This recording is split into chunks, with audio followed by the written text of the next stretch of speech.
I just want to let you know, I'm gonna be myself. I'm gonna be loud and proud and happy and laughing and yeah, dude. I'm totally psyched. Like, this will probably be like the most in-depth conversation we had, because when we first met, like, I had flown in. I just finished like an 8-hour Facebook Ads masterclass, and my eyes were burning. Like, I couldn't see. And then I was like, "What's up, Sid?" And then like I was like, "Oh God." You had no idea who I was. No idea. And I'm sitting there and I'm like, "Oh my God, that's Jeff Miller." Like, I'm sitting there and it's like, it's like we're in marketing and we're in this game together and we all see each other online all the time. And I respected you so much and I respected this group. And then I come in guns a-blazing, I mean, it's nighttime. My energy's been like, we've been at the event all day. So like my energy's sky high. We had just gotten back. So like I'm all this energy, like, you know how the seminars are, hop and skip and everybody's excited. Yeah. And then we get home and there's 8 dudes in a house, all of us, no girlfriends, no wives, no kids.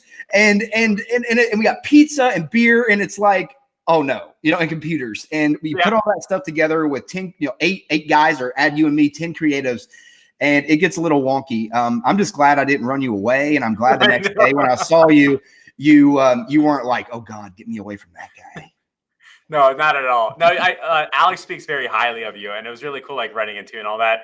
And what was funny is like I was so like burnt out for like 24 to 48 hours, and I was like, all right, I'm gonna do this. That makes sense. And when we're talking, like, I'm desperately like trying to pay attention, because you're mentioning like really cool stuff, like the right frameworks and Frank Kern, and like we're in the same space, and I'm like, oh, and I didn't sleep at all, right? I'm on like 3 hours. And then already when you're at a conference, like the air is too dry and you're already on that like vapor feeling of energy of coffee. And like that's just how it works. But either way, dude, I'm super happy to have you on the show. I think it's super awesome. I think a lot of the people in the agency space are really going to identify with your journey, because like your story is really not too different from mine, which is like, oh, everything's going great. Oh my God. And then everything goes to hell. And when right? Like, it's like when everything goes bad, it goes bad so fast. And what I've learned is that the people that are successful, like, they have that innate ability to grit and bounce. Right? Like they're totally okay with like, I'm going to take an F, I'm going to take a failure, I'm going to take a winter, and then come back again and again and again. I don't care if you're like Elon Musk. I don't care if you're Bill Gates, Frank Kern, doesn't matter. It's like that ability to like. Oh, they've all gotten hit. I mean, Jeff, I mean, you're on a higher level than I am. Higher the level, the higher the devil. I mean, I'm not going to get into names, but there's 2 very well-known, influencers that hundreds of millions of dollars they've generated. They were partnered, and they recently, I mean, bad spat, and split up, and it happens. I think in business, there's business is business, right? And I think understanding that. For me too, I'm a little bumpkin from Eastern Kentucky, grew up in a town that only had a few hundred people in it, and now it has thousands, but when I grew up there, very small. And now living in downtown Dallas, 6th largest city. You're in Miami, massive city.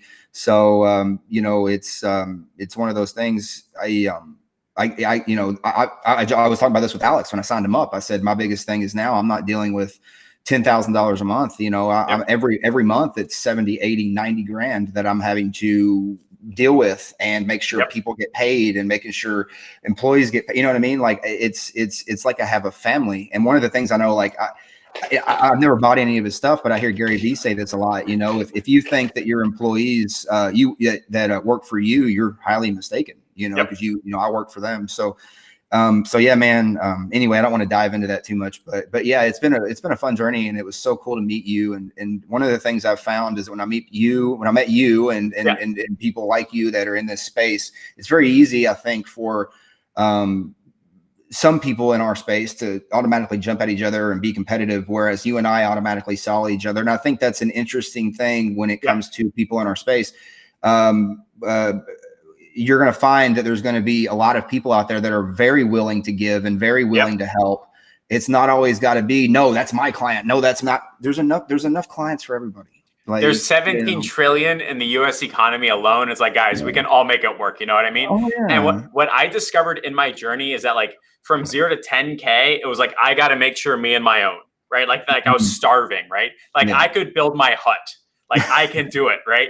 But anything beyond that, like you really need just other people to do it. And if nobody wants to work with you, and if you can't take care of people, if you can't solve their problems and understand their goals, it ain't gonna happen. You're gonna be stuck in like 0 to 10K, or have your own mud hut or sustenance farm or whatever analogy, you know what I mean? But here's what I'd like to figure out. So like you've got such like a cool story I want to make sure you've got at least enough time to talk about it. Going way back to where like, because most people know that like I got like at the Fortune 50 job, I got the MBA, I was like on private jets with like CFOs, like this is so cool. And I got my first like Fortune 50 consulting job for real. Like this is a contract, this is forever company, we're good. And I was like sky high, like corporate apartment, corporate job, like this is awesome. And then in like 2 weeks, like I got fired 3 times. My girlfriend broke up with me. I had to move back home. Like everything was like zero, right? And you got something so similar. Can you share with like your story with people that are like listening in and gonna watch the replay and things like that? Absolutely, man. You opened up a can of worms asking me to talk. I'm just joking, man. I love you. I'll keep it brief. My story, I'm from Eastern Kentucky. If y'all can't tell the accent, my apologies to those that hear the accent. That's massive thick and you can't understand it. It's cool, man. I lived in Miami and I had all those Latinas laughing at my accent too. I get it. Yeah. Don't call one of them Cuban when they're Puerto Rican. They will. No, they're gonna. Anyway, but I grew up in Eastern Kentucky. I grew up in a little town called Mount Sterling. For those of you that are familiar with, see what's Mount Sterling, L8 and Ruth Hunt Candy. Other than that, Eastern Kentucky, tobacco, tobacco and racehorses. I grew up in a very, very few hundred people. Walmart was our biggest, store. Everybody knew each other. So if you went to Hardee's on Sunday, it was like the entire community was at Hardee's on Sunday. And I grew up there. And one of the things though that I will take from my childhood, from growing up in a small town, was I think my superpower was refined. I'm really big on everybody has a superpower. Go out there and figure out how to monetize it. I feel like, my superpower being able to just hop on something. I was looking for the group on my phone so I could help with the engagement and share it to mine. But there's probably 10, 12 people on here I've never met before, and I'm not nervous. This is what I do. I'm on shows like this weekly. I was recently at the Oscars a couple of months ago, not at the Oscars, but at an Oscars event, speaking at Robert Herjavec's event in Burbank, California. And, I stood up and, was told, hey, it's going to be a couple thousand people in the audience. And it didn't scare me at all. Now, I know to some people that's like, holy crap, no way.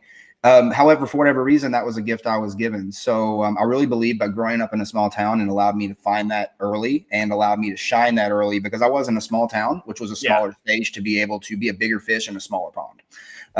So I just want to reiterate that just because I believe that's big. And that's, in a book, in one of my books that I wrote. But anyway, so there's, I grew up there and then I moved to the big city, Louisville, Kentucky. And, oh my God! Yeah, baby, the big city, baby. It's where the Kentucky Derby is now. I moved there. And when I moved there, I went to college there, University of Louisville, all that. But when I realized very young that I didn't want to be in Kentucky, or Kentucky was not what was in the cards for me. And one of the things that me and my wife Tiffany teach a lot.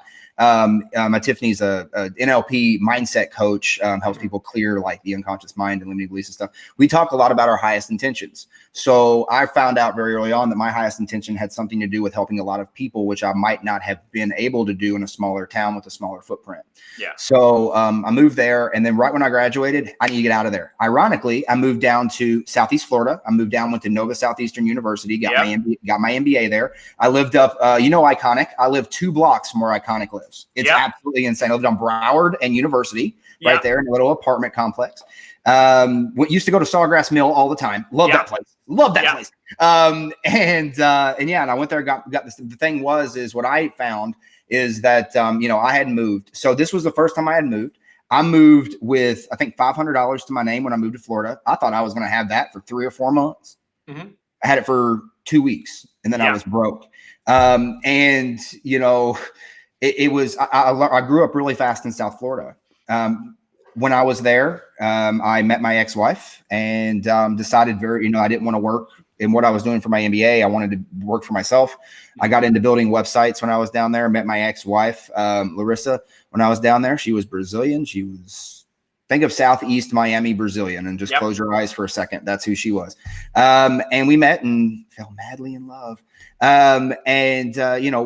After a while, your story, I actually was working and I wanted to actually take the corporate route because I was building websites at the time, WordPress websites, charging $10,000 a website. Weebly and Wix came out in the same year. I think it was 2013. And when they came out, my business went to zero. Real fast. And so I went and I worked at a bank. all of 10 weeks. And then I got fired. Yeah. And I'll remember that, because when I got fired, I'll never forget looking. I still remember that. I still remember looking at that branch manager's eyes. I still remember looking at her eyes and being like, you watch how high I can fly. Yeah. You just watch. And like ever since then, I will never work for anybody else. I've always worked for myself. I remember I went and I called home and I said, I'm coming home and I'm restarting my life. Yeah. I came home. We came home to restart the life. I helped build a software that was for, I'm a software developer. So I helped build software. And started a software company, brought my wife with me. She ended up becoming this crazy person when we moved. So this was with a business partner, correct, when you moved back? No, I had a business partner for my business. Gotcha. And that was basically selling online ordering software, e-commerce type software. Gotcha. Okay. And then I had a wife who I had moved back with, who we had gotten married at a dining room table. And so she would not be deported. Yeah. We came back, we ended up getting a house, the whole nine. I was making 5 figures, just crossed 5 figures. My mind was so small back then, but it just crossed 5 figures, and I was making 5 figures a month, 28 years old, white picket fence, had a house, had a dog, had a Brazilian wife, and I was doing better than any of my friends back home that went to college. I was the kingpin of Louisville, Kentucky. Went and signed up my biggest client in Lexington, Kentucky. Yeah. On Saturday. Came home, was so excited, just signed a 12 location pizza restaurant. Couldn't wait to tell my wife. Came home to my wife not being there, me not knowing what was going on. And I get a phone call about 5 or 10 minutes later, and I don't even remember the guy's name. I get a phone call to find out that Larissa has gotten pregnant, which is why she's not home. Yeah. And it was from him. And he was apologizing to me because he said he didn't know she was married. Yeah. And the next day, less than 24 hours later, roughly 18 or so hours later, I get a phone call from my second customer. I had roughly about 300 to 400, I forget how much, 330 or something like that clients at the time.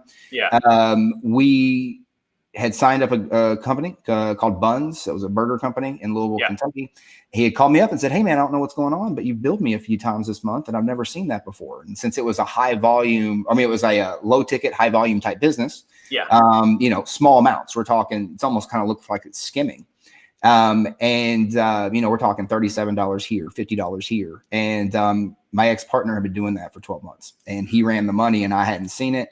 Added all up, and it was about $106,000 he had embezzled. He was moving that money into his other business accounts. And I found out on the day after my wife cheated on me, and that I was getting divorced, that had happened. 10 days later was in a pink bedroom at my parents' house, Christmas Eve, that Christmas Eve. And I know, you told me to be honest. I had a gun in my mouth. It wasn't, I'm going to kill myself. I'm going to think about killing myself. I had a gun in my mouth.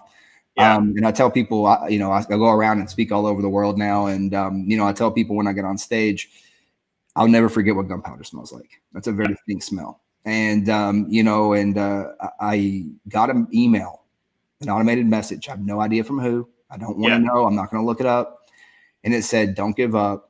This was December 24th, 2016. It said, don't give up. 2017 is going to be your best year yet. I threw the gun against the wall. And ever since that day, the next day I decided I was going to move to Dallas. I had no idea how I was going to do it. I picked a date, which was April 5th. I ended up having a yard sale and selling practically everything but like a bottle of bourbon in case it didn't work, my computer, some clothes, and my golf clubs. And drove down here in a 2012 Honda Civic. And, I can't move my camera, but I'm living, about 200 feet up in the air right in the middle of downtown right now, and it's not about that. It's not about that.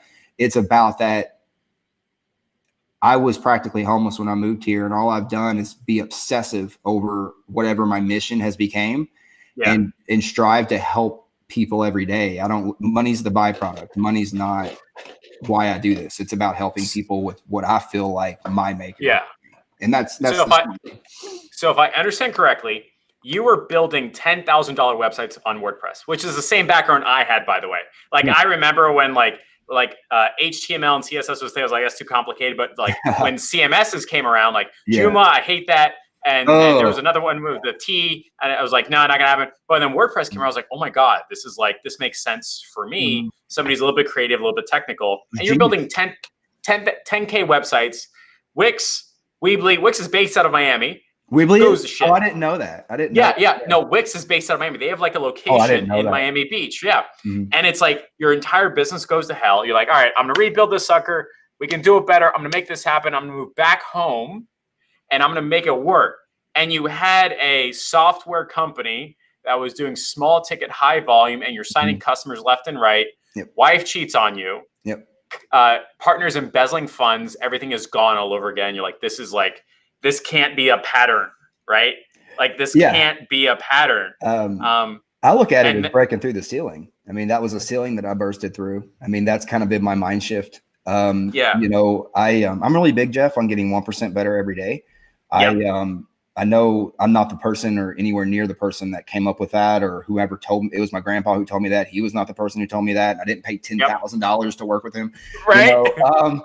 But it's something that stuck with me ever since I remember him telling me that outside his shop. I want to say I was 7 or 8, you know, out in the hollers of Eastern Kentucky. And that little concept of like, even when I played sports, you know, like I consider myself an obsessive.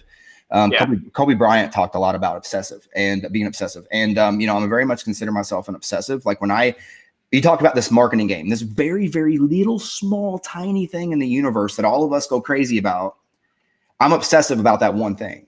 However, if you talk to me about something else, I'm like a 5-year-old.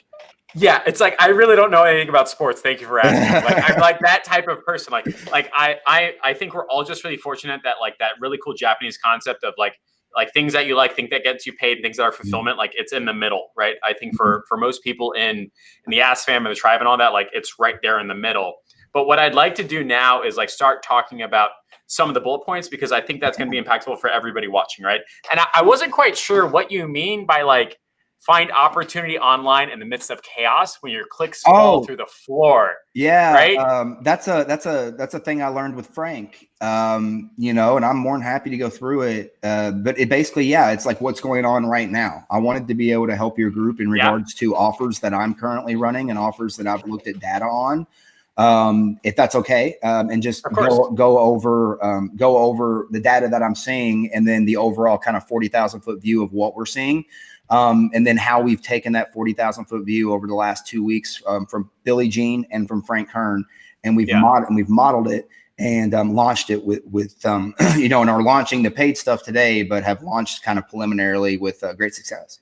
Yeah. So this is specifically for times when everything is going to hell, which is like effectively Corona, like full economy stop, clicks are going through the floor. But this could also be a repeatable skill set for somebody that's looking to find a new offer, right? Like something like that could like, and by the way, an offer is just like marketing talk for this is what I do in exchange for money. And like when people talk about offer, like if you're in Europe or if you're from England, offer means on sale. That's not true. That's not what we're talking about. And an offer, like, right? Like it's on offer.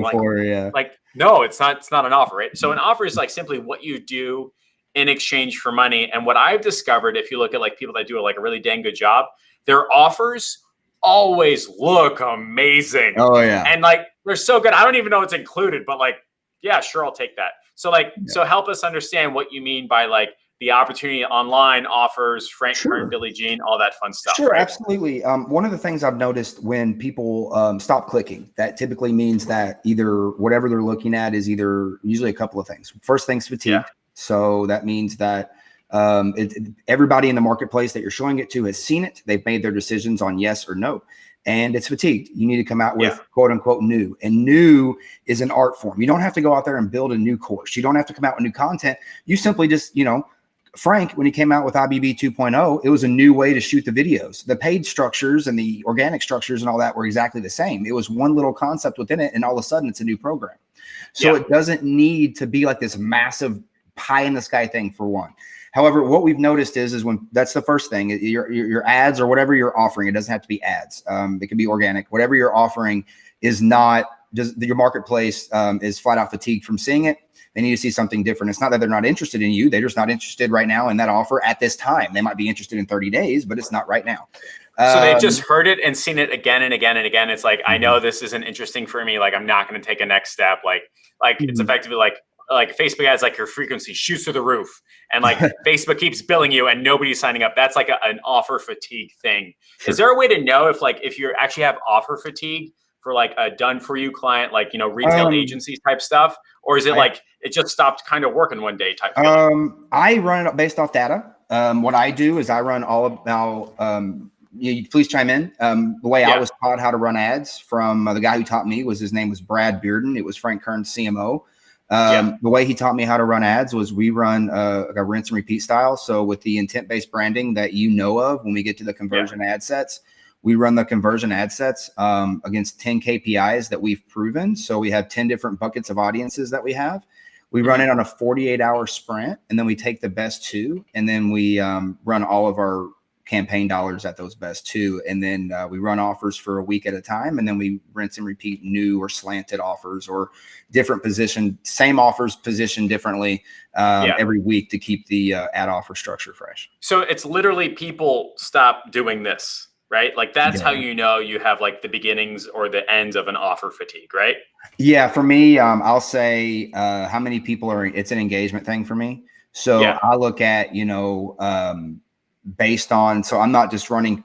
The way I like to run ads is I like to convert. All my conversion ads are always retargeting audiences. I very rarely will run any conversion ads at cold stuff. I just don't do that anymore. It's so much like ads right now in COVID are cheap. Like ads, the ad cost right now is so cheap. So you're seeing a lot of people double down into ads. So that game's also shifted in a bit because you got to be able now to understand how to stick out a little bit more with, say, your USPs or your unique selling propositions. I call that your funny bone. It's perfect for this group. It's your funny bone. Right. That's awesome. Yeah. So take what's your funny bone that the market sees that allows you to stick out from the next person that does the exact same thing, went to the exact same school, has worked with the exact same clients and costs the exact same amount of money. Yeah.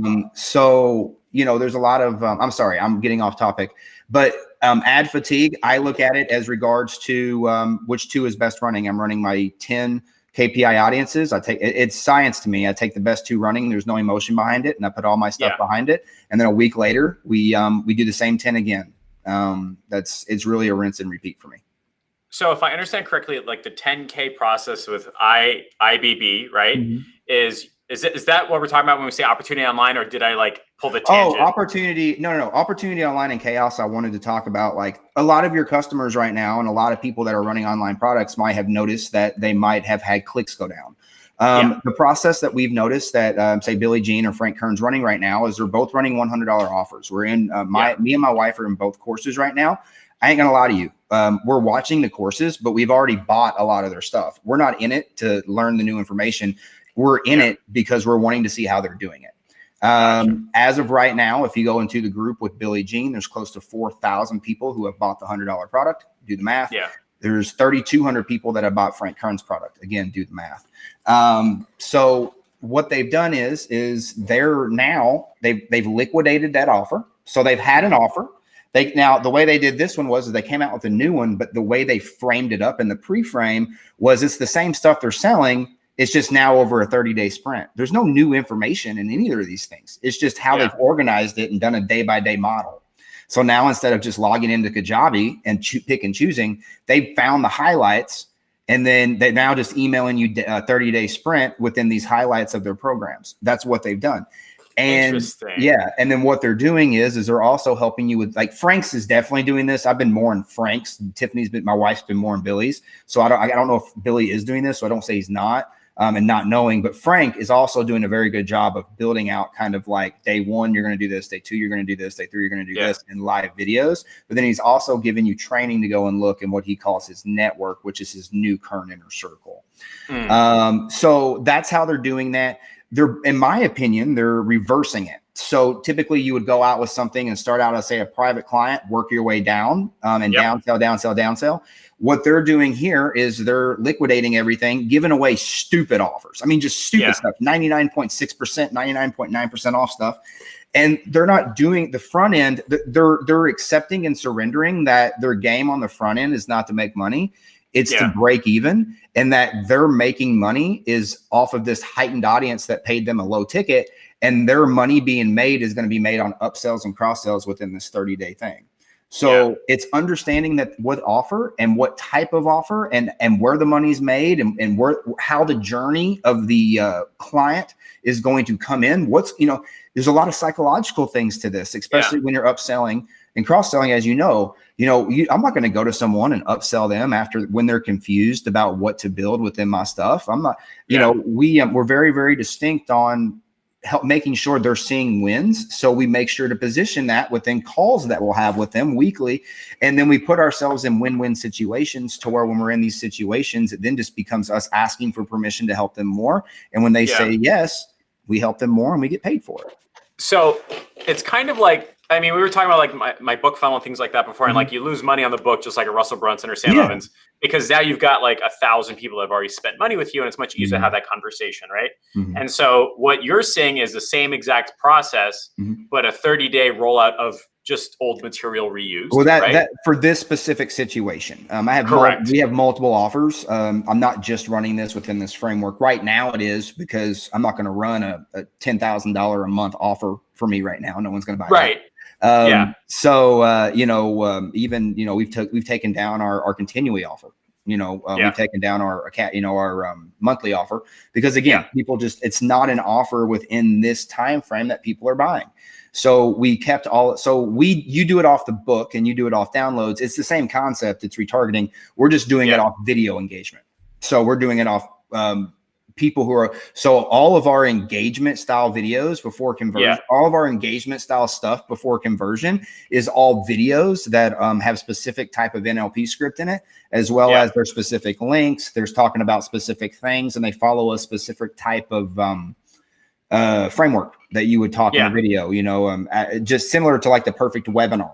Right. So like how you would have the perfect webinar sequence within a 75 to 90 minute video within, basically there's a lot of open loops. There's a lot of, one of the biggest, and I'll give this away. I don't care.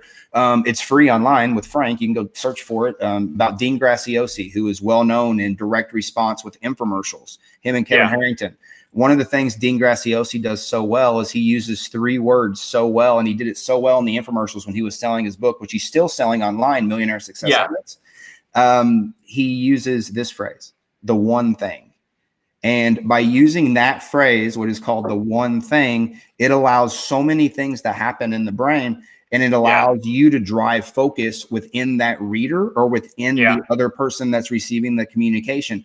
All of that psychology, all of that's understanding brainwaves and understanding that there's 2 sides of the brain. There's a left side and a right side. There's a logic side and an emotion side. There's an impulse side. So when you're able to grab and hook people on impulse, then understanding on the backside of that, what are you going to give them logically that's going to help them say, hey, yeah, I should buy this. I need this right. It's so funny. I was doing my pest control demos. I did one today, and they used that language, and I felt like I was losing him as like a future client. Corona, got no money, all that stuff. And I said, look, if you get anything out of this, the one thing is that you just simply need your phone ringing more. Isn't it funny that it just comes out of our mouth now as marketers? It does. Yeah, it does. And it's like it wasn't a conscious thing. It's just I've seen this happen. So many, like you just start using that language.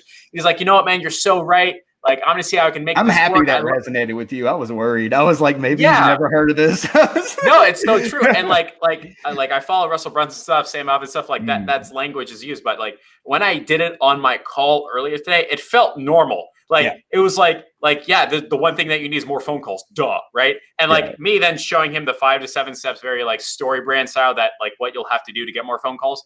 But most people get lost in like the details, and it's like the one thing I need right now is just unplug my toilet. Just figure it out. Right. Just figure it out right now. Yeah. The one thing, another, there's the angles of influence. I mean, you got the how-to framework, how to without dealing with, the truth about X, what to do when X happens, emotional story, mad as hell. There's all these angles. There's 15 of them. Dan was it Dan Ogilvy? No, Dan Kennedy. It was Ogilvy. I forget his first name. I'm going to blank. Ogilvy was, the guy that came up with the first ad agency, I think in New York City or Chicago back in the 1930s.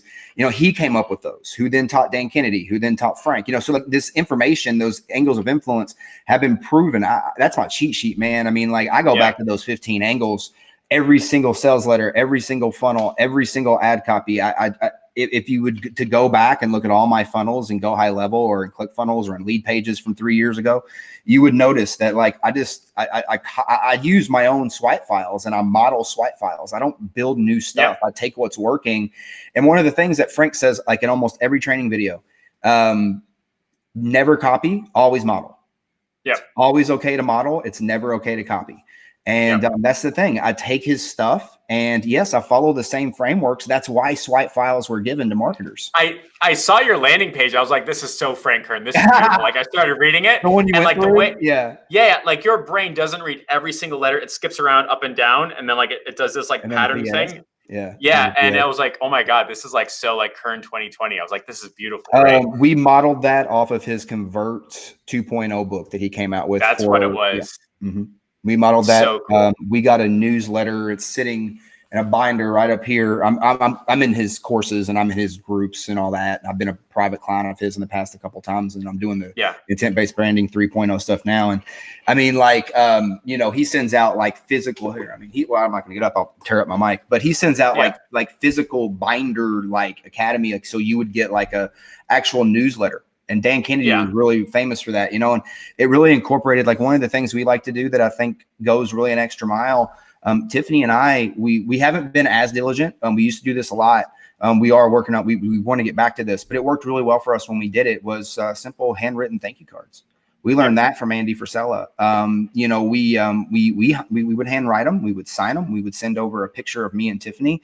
We haven't been as diligent, so I'm not going to sit here and call myself almighty, but it was something that has worked, and something that is definitely in the plan that we're looking at moving forward is adding as much personal touch as we can. Brendan Burchard is very famous with doing that as well. Obviously, he does well. He does about 22 million in Kajabi every year. Kajabi alone, that's not including his events or anything else he does. Just in Kajabi, selling his $47 a month product for his one live he does $22 million a year. He put Kajabi on the map. Yeah, like I hopped on the first call, so I got into the first things. I didn't know what I was buying. Like the biggest thing is his ecosystem is confusion, and like so I was going through it. And I'm like, what do I was buy this $47 thingy? I bought it in, and I was like, cool, I'm gonna get a hop on a live thing with Brendan Burchard today. I was so excited. I was like, I'm gonna be on there with a few hundred people. It's gonna be awesome. Just you and him hanging out, talking. Me and him talking. Yeah. I'm gonna ask him questions. When he says I can ask him a question, that's real. I get on there, and there's like 14,000 people on there, and I was like, that's crazy. All over the world. I mean, like, it was one of those holy crap, this is possible moments. Like, I would have never thought. You're talking people in Bali. We got France on there. We got England. We got Canada. We got people speaking Spanish. We got people speaking French. But everybody knows who Brendan Burchard is. Yeah. I mean, it's the craziest thing.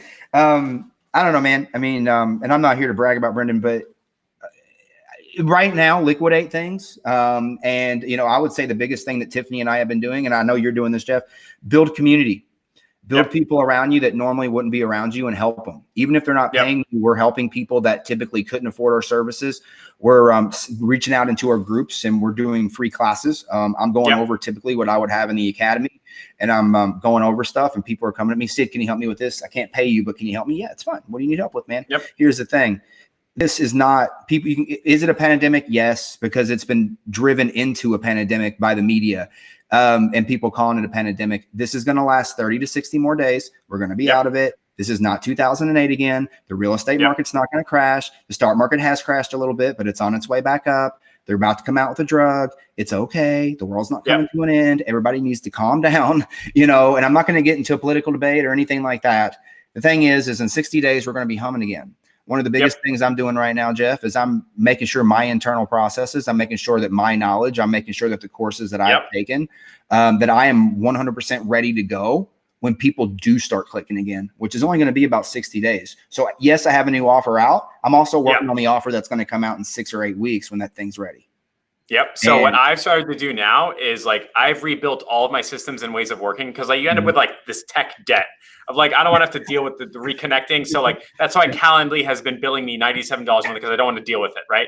And like Active Campaign, like all that other stuff. So I'm rebuilding all of it in high level. And right now there's no volume, there's no throughput, so you can turn stuff off, do a test, move it over here. So I'm moving all my landing pages into high level. It's just so much like great. Now I love high level. I love high level. It's really cool. Yeah. Now I'm testing new offers like pest control. I'm doing demos. We're creating a soap opera sequence, email sequence that I can give to my clients, and they get 30, 50 new Google 5-star reviews. I got that from my current mentor, Joe Kaplan. Like it's all that fun stuff, right?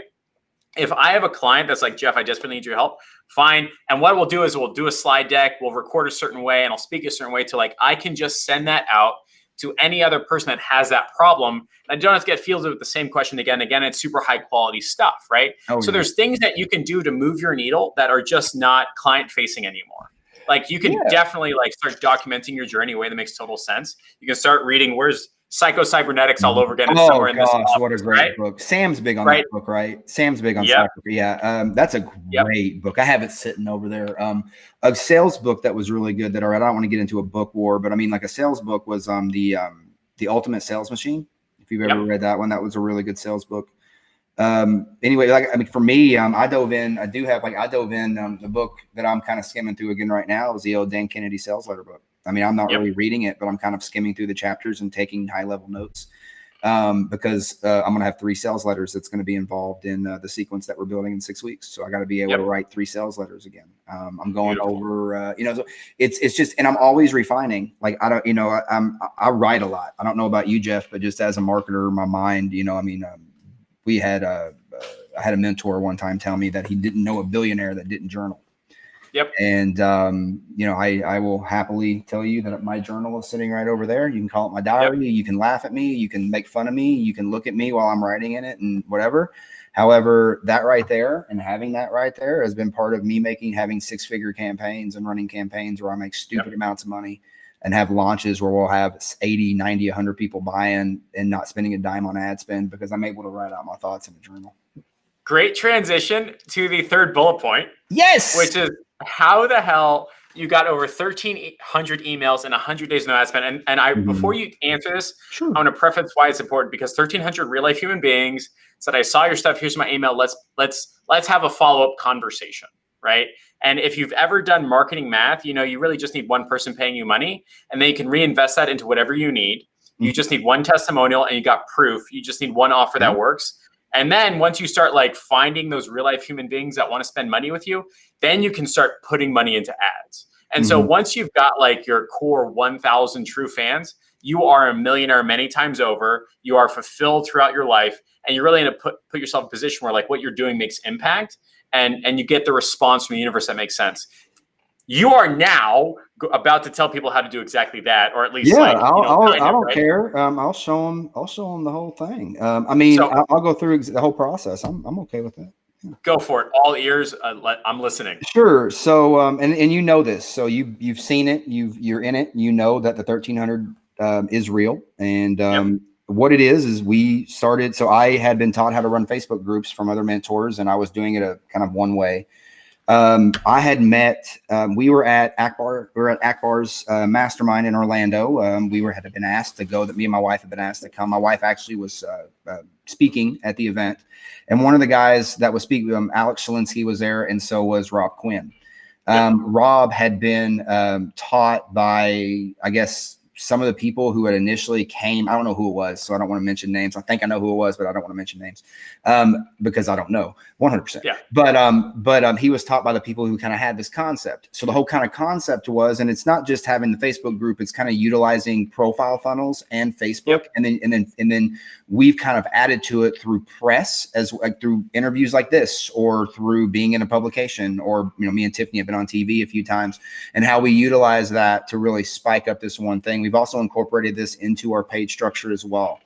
We have a Facebook group. I'm not going to mention it unless you give me permission, but we have a Facebook group that we created on Facebook. And that Facebook group, basically what we did is we built profile funnels. And if you go, a profile funnel is where you utilize your cover image, your profile image, your description, and your featured image, and all of that stuff on all of your socials. This isn't just Facebook here, but Facebook, Instagram, YouTube, LinkedIn. If you got Snapchat, which, yes, I run ads on Snapchat before for hangover products in the past, for bras in the past. I mean, you can use those.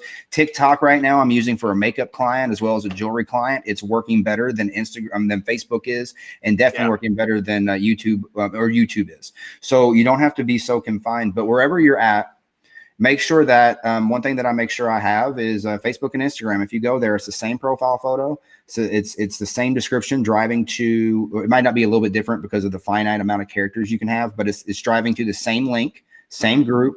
Our featured image, same thing, all of our descriptions. And then as we organically are out there posting every day, commenting in groups, asking questions in groups, talking to people, we can talk about the Facebook algorithm and all that all day, regardless, as long as we're out on Facebook being social, or out on Instagram being social, or out on LinkedIn being social, or out on YouTube doing things, or out in Snapchat or whatever, people are going to do one thing. They're going to visit our profile.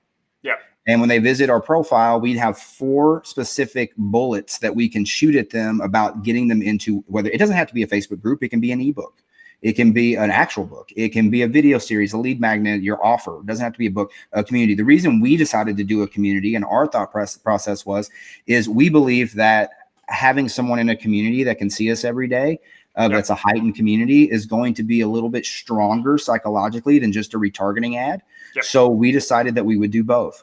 We built out a KPI audience in our paid ads of people that are in our group. So if they're in our group, they see a specific sequence of ads with specific offers and all that other people that are in this ecosystem might not. And we then now not only run retarget ads at them, but we also have built out the group.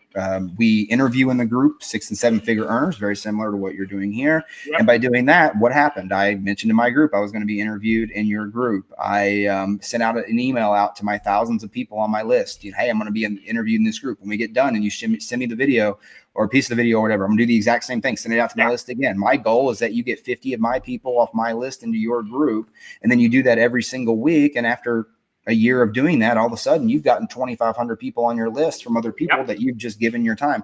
I mean, that's what we do. So that's how we built it. And then we just work it every single day. We run master classes and deep dives every single week. And we've been able to generate $81,000 in about 100 days from adding 1,300 people to that group and asking them for their email to enter. It is so massively powerful when you sit really close to a human being and say, like, hey, let me understand your problem in a way that makes a lot of sense. And I'm part of a group that has it's a public Facebook group, but you have to request to join, and the dude's super conservative about it. There's 83 people in there, and it's a free group, right? But he goes live every day. He's got a strong offer structure. He knows how to understand your problem and solve it. He's doing $1 million a year with 83 people. And you're like, oh my God, that's insane, right? And it's a free group that he's just filtering correctly. And what you're referring to, I guess, is the modern day or Facebook first version of just a press tour. We see actors do it all the time, movie studios do it all the time. It's hey, just get in front of as many people as possible and let the best match happen.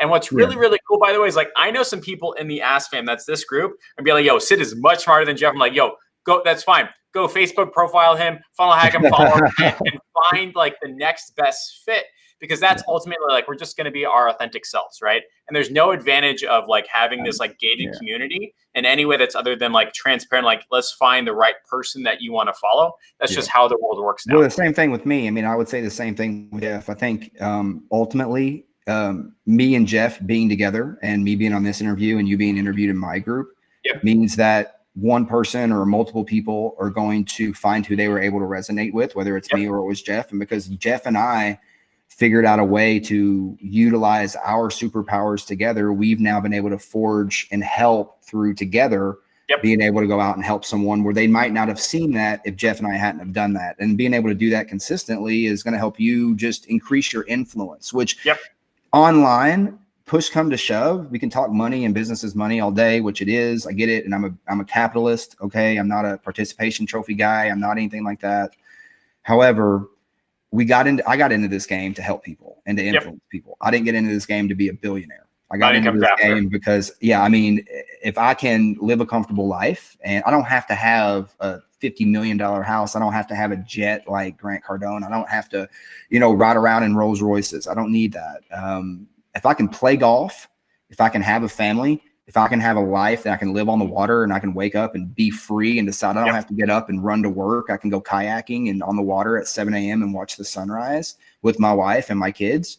I want to be able to do that.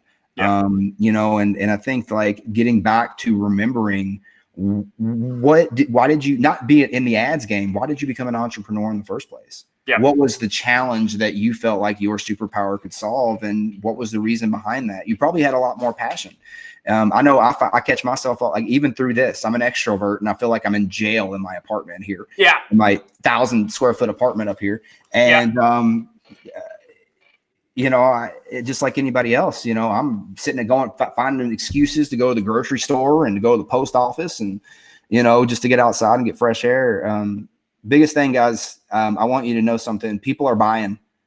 My wife, as I've been preparing my offer, last week, my wife had a 6-day kind of webinar style course. In those 6 days, she made, I think it was $78,000 in upsells and cross sales and in contracts. That was in contracts, not in actual cash. But still, in payment plans, regardless, people are still opening up their wallet. We woke up this morning to a $500 a month for 12-month contract that she signed again through text message. I'm ready to go. Let's rock and roll. Here's my invoice. So people are buying. Here's the craziest part. So like for most people on this agency journey, if you've been doing this less than like 2008, 2009, so like less than 10 years, maybe even only the last like 3 or 4 years, this is the first time you've experienced anything other than growth, right? Like in obvious and explicit ways. Like you are now experiencing demand destruction. Happens, but it usually not this fast. Like I did a live about this. Like we're looking at internal combustion engines. They've got demand destruction as a function of electric vehicles, right? Like BlackBerry, demand destruction is a function of iPhone. But it takes 5-6 years, so we don't freak out. This has taken like 5 or 6 days, so everybody's having a heart attack. They're like, "Oh my god!" And I'm sitting back, I'm going like, "Yeah, it happens. You just got to find where that demand is." So we're seeing carpet cleaners, we're seeing pest control, we're seeing bankruptcy attorneys, we're seeing doctors do online things. We're still seeing gyms sign $1,000 a month deals for personal training, coaching, and online communications to make complete total sense. I think this is going to show that we can use online is more powerful than what we even thought it was. Yep. I think ultimately that's going to be one of the biggest things that we get out of this, whatever you want to call it. I just don't like calling it a pandemic. Yeah. I personally feel that, when we get out of this, there's a lot of opportunities for us to learn, and really take a step back and say, none of us are perfect. I've lost my mind and had to run outside and get fresh air for 30 minutes because I'm losing my mind locked into this cage when I feel like I'm locked in a cage, which, it just is what it is, and then I go outside into downtown Dallas and it's empty at 4:45 PM. It's just like weird, but I'm nowhere near perfect. At the same time, I think we're all in this together. Together we're going to be, this is maybe cliche or it's maybe cheesy, but together we're going to working together as marketers, and like Jeff and I are doing currently right now and plan on doing for a long time, helping one another and just going out there to help first.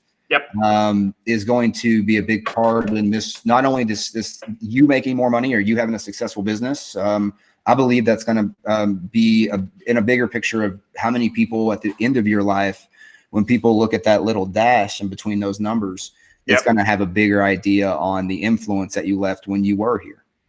Well, and I think that matters more.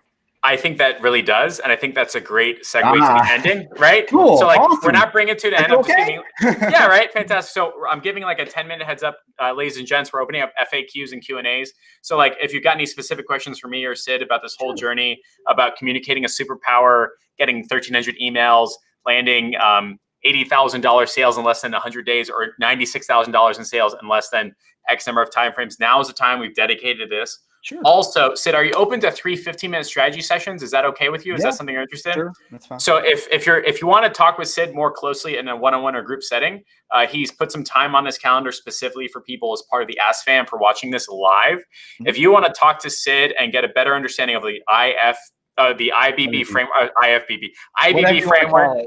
Whatever it is, right? The way I run my ads. How about the way he runs his ads, 10 KPIs, all that fun stuff, the press tour idea, and ultimately how you can structure an offer that people want to give you money for. Just hashtag SidMyFace. We're going to pick 3 people in there, and then we'll take it from there. Absolutely. But I also noticed. Sorry, say what? I just noticed a guy had asked a question I didn't know. Francis? Yeah. Is that right? Yeah, Francis Waldecker. So his question is, what exactly do you sell? And so if that question's me, I sell done for you Facebook ad service, pest controls, carpet cleaners, things along those lines. I used to do car washes and bike shops, but Corona, right? So now I'm focusing on pest control and carpet cleaners. But I guess the question for you is, what do you sell? What's your offer? What does that look like, right? We follow the classic coaching. We classify ourselves as coaches. We have, and then I have an agency that sits beside the coaching. So we have, as coaches, we have kind of our business coaching, and then we also that I also have the ad agency that's separate. So you get coaching from us, and then you can kind of use the ad agency for a certain amount of time. But then if you want to use the ad agency for a continued amount of time, it's a separate cost to do that. So that's how we do that. And then of course we dab in real estate, and we speak on stage. We get paid in speaking on stage and traveling and stuff like that as well. But Fantastic. We can make money at it. We try to do it. So if I understand correctly, like that's just a better spin on the done for you agency, which is like, look, I can go prospect all I want, done for you style, but most people are not going to be spending $2,000, $3,000, $4,000, $5,000 a month with a stranger. There's going to be a warm up period, and you're saying like, look, your warm up period could be me sending you emails and text messages all the time, or the warm up period could be us coaching you through and best prepping you to run your ads.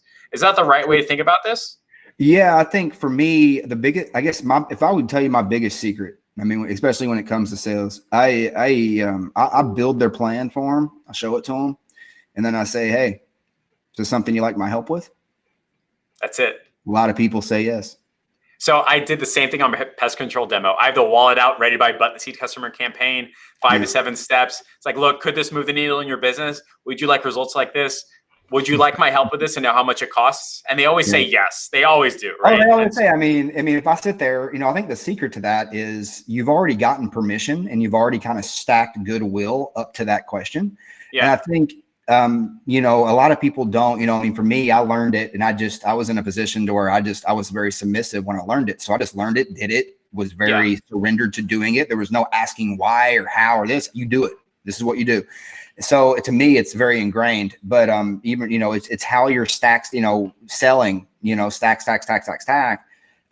In the online world, you're still stacking. You just might not be stacking or touching with sentences or words. You might be doing it with ad copy or video or photos or whatever. And then each one of those touches plays that goodwill piece. And then you're just basically getting small sale after small sale after small sale after small sale until the grand finale. And then it's, hey, so I've over this entire, 14, things you've liked of mine, X amount of emails you open, X amount of free video training you've watched, the videos and stuff I sent to you to do before we hopped on the call. And now this whole whiteboard training we just hopped on for 45 minutes. Here's everything you need to do. You want to go from 0 clients to 10 clients in 6 months. Okay, here's your plan on how to do that. Here's what we're going to do. Here's the first 30 days. Here's what I'm going to pull out of my bag of tricks to make sure that you can receive those 30 days of things. That's a Frank Kern term. It's a Frank Kern term. Bag of tricks or bag of tricks. Bag of tricks. Bag of tricks. That's a Frank Kern term. Yeah. So within 30 days, I can then reach into my bag of tricks. Okay. So you don't have a lot of money to spend. We need to get you some leads. Oh, Facebook group, profile funnel. Awesome. Yeah. So we need to do that. So in the next 2 weeks, we need to do that. I'm going to help you start promoting it. Then we're going to have a big launch. We'll do a press release, and we'll get you in a publication, and we'll get you on a couple of these Facebook Live videos with people I got in my back pocket that owe me a favor. I mean, that's kind of how I would break it down. And then that first 30 days, as long as I make sure they see results, they always stay on until the 6 months is over. So I think that's so awesome. Like you've literally taken a client with a very specific problem and showed the 5 to 7 steps, very brand story style, and put in a position where like, okay, I get it. Fine, baby step, fine, whatever. But what I really liked what you mentioned before, and we're bringing this to a close, is that 30-day idea. That's something that you can do whether you're on the coaching, consulting, or even the done for you side. A lot of people are doing ads for their clients. Like I'm pretty sure your client, even though you're doing ads, would be totally okay with you walking them through some type of IBB framework of like, look, Mr. Johnson, that's going to happen. I want you to go on your personal profile. I want you to go live, use this script. We're going to rehearse it 4 or 5 times. Make sure you look good. And they're going to do that every day for 30 days. And then what we're going to do is we're going to take clips and we're going to run it to everyone in your area, in your serviceable zone. And if they watch like 90% of it, then we put a direct off in there. So you become famous and have better wealth, health, and relationships. Celebrity authority, baby. Yeah, and you know what's going to work is they're going to tell you to your face. Like they're going to love it. The one thing they're going to tell you to your face. Oh my God. So ladies and gents, was freaking awesome. I freaking love you, man. And I got to give you a plug. Like I got to give, everybody in this group that's following Jeff, that's anything and everything to do with agency stuff. This guy does it right. Like, I mean, I'm sitting in this chair right now on this interview because I invited him to be interviewed in mine first because, to me, you give before you get. So I invited first. And then he's like, no, we're going to interview you. And I'm like, all of a sudden, like 2 weeks, we're going to interview you. You're doing it on this date. Here's everything. And I'm like, okay, sure. And then, like, we're talking right before this. Okay, we're gonna go live. And then I'm sitting there asking the questions. Oh, we're going live. Oh, okay. Yep, Okay. right. Sure. Yeah. No, and that's a big reason I love you. But beyond that, when it comes to marketing, much respect, much love. The guy, you know what you're doing. I mean, you sit here and you talk about all this stuff, and a lot of people can do that. You have so much substance behind it. I wanted to talk to you for 5 minutes when I met you. We talked, I think, for 2 hours, if I wasn't mistaken. So, man, you're the reason that I got into this game, was to find people like you that are good at it, that I could learn from and that I could constantly grow with. Yeah. And I'm so blessed to be in here. And I hope that even if it was just a word, or even if it was nothing with marketer at all, if it was a smile I was able to give to make someone laugh, I hope that I was able to get anybody that watched this call today a happy day and help them smile, maybe, that, while we're going through this. I mean, hopefully I was able to do that. Absolutely fantastic. With that, Sid, we're bringing the sucker to a close. Replay will always be available in the group. You can click the link or wherever it is. For people who hashtag Sid my face, I'm going to pick 3 people that are great. Look out for a group chat intro. Sid, don't hang up. We're gonna debrief, post brief. I don't know, post show, whatever. Ladies and gents, have a great day. See you later. Bye.